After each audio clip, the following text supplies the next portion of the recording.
अस्सलाम वालेकुम। आइडियल सहरी और अफ्तारी के लिए 10-10 टोटके। सहरी में तेज़ मिर्चों वाले और बहुत ज़्यादा चिकनाई वाले खानों से परहेज़ करें। अगर भूख ज़्यादा लगती हो तो रोटी सालन के साथ साथ सहरी में फल फ्रूट जैसे कि फ्रूट चाट की सूरत में हो या कोई जूस की सूरत में हो, इसका इस्तेमाल भी मुफीद है।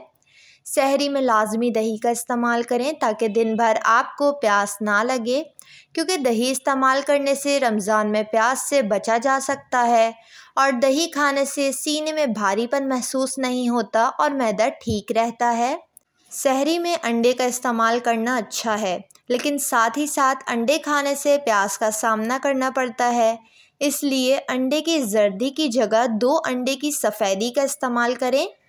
रोटी का इस्तेमाल सहरी में ज़रूर करें, मगर इसके ऊपर तेल या घी लगाने से गुरेज करें, क्योंकि इन चीज़ों के इस्तेमाल से सीना जलने लगता है, बदहज़मी महसूस होती है। सहरी में हल्की मगर ताकतवर ग़िज़ाएँ खाने से मैदे के मसाइल से बचा जा सकता है और ऐसा करने से आपको दिन भर एनर्जी भी मिलेगी और आप माह रमज़ान बड़े आराम से गुजार सकेंगे। सहरी में जौ के दलिए का इस्तेमाल दूध और शहद के साथ करें, चीनी का कम इस्तेमाल करें। तेज़ मिर्चों वाले सालन के बजाय आप चिकन का कबाब या गाय के शामी कबाब का इस्तेमाल करें तो बहुत ज़्यादा बेहतर रहता है। रमज़ान में इसबगोल का इस्तेमाल ज़रूर करें ताकि आपका कोलेस्ट्रॉल लेवल कंट्रोल में रहे और दिन भर पानी की कमी होने की वजह से कब्ज़ का सामना ना करना पड़े। सहरी में भूले से भी किसी भी तरह का कोल्ड ड्रिंक का इस्तेमाल ना करें, वरना दिन भर आपको गैस और डकारों का सामना करना पड़ेगा। जब आप सहरी कर लें तो आखिर में मामूल बना लें कि 2 खजूर खाएं, क्योंकि 2 खजूर आपको पूरे दिन एनर्जी देगा और आपका ग्लूकोज़ लेवल भी मेंटेन रहेगा। इफ्तारी हमेशा हल्की फुल्की करें ताकि आप तरोताज़ा रहें और रात का खाना ज़रूर खाएं, रात का खाना नहीं छोड़ें।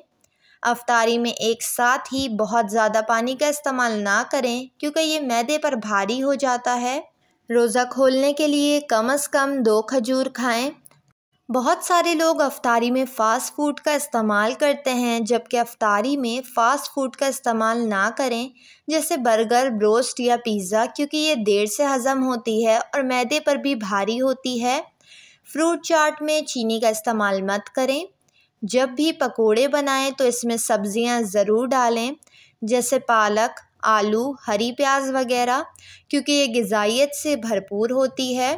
आजकल महंगाई बहुत ज़्यादा हो गई है, मगर फलों का इस्तेमाल तर्क ना करें। हैसियत के मुताबिक एक फल का इस्तेमाल अफ्तार में ज़रूर करें, क्योंकि फलों में असली ग़िज़ाइयत मौजूद होती है। बाज़ार के बने हुए समोसे और पकोड़े का इस्तेमाल मत करें, क्योंकि इनका तेल सेहत के लिए बहुत ज़्यादा नुकसानदेह है। इसकी जगह आप कम मिकदार में ही बनाएं, मगर घर पर। जब भी मर्द हज़रात तरावी के लिए जाने लगें तो इन्हें पानी की बोतल ज़रूर दें, ताकि वो दौरान तरावी भी पानी पीकर अपनी पानी की कमी पूरी कर सकें। अफ्तारी के फ़ौरन बाद चाय का इस्तेमाल मत करें, आधे 1 घंटे के बाद चाय पिएं। वीडियो को लाइक और चैनल को ज़रूर सब्सक्राइब कर लें।